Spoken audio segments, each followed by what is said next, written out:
একজন লোক ছিল হাবিবে আজমি রহমাতুল্লাহ আলাইহি। কি নাম? হাবিবে আজমি। তিনি ছিলেন একজন একেবারে পাক্কা সুদখোর। কি ছিলেন? সুদখোর। সে সুদখোর থেকে সে একজন বড় মস্ত বড় জলিল কদর আল্লাহর ওলি হয়েছেন। করে সুবহানাল্লাহ। কিভাবে? তিনি টাকা, সুদের টাকা লেনদেন করতেন, মানুষকে সুদে টাকা লেনদেন করতেন। আর যাদের কাছে টাকা লাগাইতেন তাদের বাড়ি থেকে কোনো কিছু সে টাকা তো নিতই, আর যেই কোনো জিনিস তার চোখের সামনে করতো নিয়ে আসতো। একদিন গেলেন এক বাড়িতে, সুদে টাকা লাগাইছে, এখন আসল টাকাও পায় না, লভ্যাংশ পায় না। গেছে, যায় রাখলো, জমুকে বাড়িতে আসো। তো তার স্ত্রী রুটি বানাইতেছে। কি বানাইতেছে? রুটি বানাইতেছে, রুটির খামির করতেছে। বলছে যে না, আমার স্বামী এখন বাড়িতে নাই। তো দেখলো যে মহিলার সামনে ওই ব্যক্তির স্ত্রীর কাছে একটা ছাগলের মাথা পড়ে আছে। তো আর একটু ঘটনা আছে, ওই হাবিবে আজমি স্ত্রীকে বলল যে তুমি আমার জন্য নাস্তা তৈরি করো, আমি যাইতেছি। দেখতেছে রাস্তার মধ্যে ছেলেরা খেলাধুলা করতেছে। হঠাৎ করে ছেলেরা খেলাধুলা বন্ধ করে দিল। কি সর ওই দেখ সুদখোর আসতেছে। কি আসতেছে? সুদখোর আসতেছে। চল চল আমরা পালাই। কেননা সুদখোরের গায়ের বাতাস যদি আমাদের গায়ের মধ্যে আসে তাহলে আমরাও পবিত্র হয়ে যাবো। কেন নাউজুবিল্লাহ। বাচ্চা শিশুরা গেল বাড়িতে, যায় দেখলো লোকটা বাড়িতে নাই, ছাগলের মাথাটা নিয়ে আসছে। আনার পর স্ত্রীকে বলল আমি বাজার থেকে সদাই নিয়ে আসি, তুমি এই ছাগলের মাথাটা রান্না করো। স্ত্রী ছাগলের মাথা রান্না করছে। রান্না করার পরে রুটি বানাইছে। তাকে যখন পরিবেশন করলো তখন দিল, দেখলো যে ছাগলের মাথাটা আর ছাগলের মাথা নাই।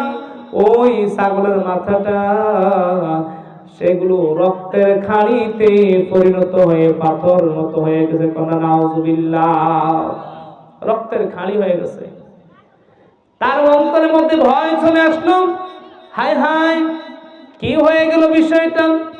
আমি আনলাম ছাগলের মাথা, কিন্তু এটা রক্তের খাড়ি হয়ে গেল। সে তাড়াতাড়ি চলে গেল হযরত হাসান বসরি রাদিয়াল্লাহু তাআলা আনহুর কাছে। হাসান বসরি রাদিয়াল্লাহু তাআলার কাছে যাইয়া এমন ভাবে সে তওবা করলো, হুজুর আমাকে কালিমা পড়িয়ে দিন, আমাকে তওবা পড়িয়ে দিন। আমি আমার সারাটি জীবন ভর সুদে টাকা লাগাইছি, কত মানুষকে কষ্ট দিয়েছি হুজুর, আমি আর সুদে টাকা লাগাইতাম না, আমাকে আল্লাহ মাফ করে দেয়। হযরত হাসান বসরি রাহমাতুল্লাহ আলাইহি দোয়া করলো। তার দিলের মধ্যে এমন ভয় আসলো, সে কোথায়কার সুদের টাকা সব কিছু মানুষকে মাফ করে দিয়েছে। সুবহানাল্লাহ।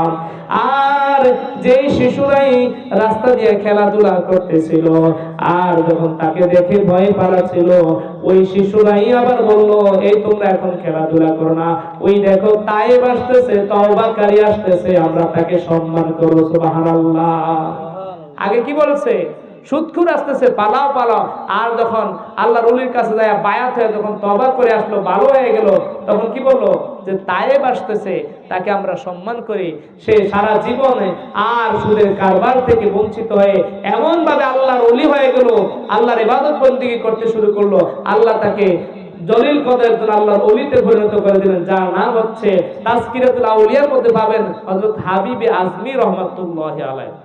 কাজে যারা সুদ খায়, যারা ঘুষ খায়, তাদের জন্য তওবা করা দরকার আছে না নাই? তাদের টাকা পয়সা, ধন দৌলত, ছেলে মেয়ে, স্ত্রী, পরিবার পরিজন কিছুই কাজে আসবে না। আর যারা হালাল খানা খায়, কুড়ে ঘরে থাকে, ভাঙ্গা ঘরে থাকে, থেকে অল্প খানা খায়, খেয়ে আল্লাহর ইবাদত করে, এটাই আল্লাহ তার কবুল করে নেয়। হারাম খেয়ে সারা রাত পরে যদি ইবাদত করতে করতে যদি কপালের মধ্যে দাগ পালায়, কোনো লাভ হবে না। সুতরাং আল্লাহ রাব্বুল আলামিন আমাদেরকে হালাল পন্থায় জিন্দেগি যাপন করার তৌফিক দান করুন, হারামের সকল বস্তু পরিত্যাগ করার তৌফিক দান করুন বলি আমিন।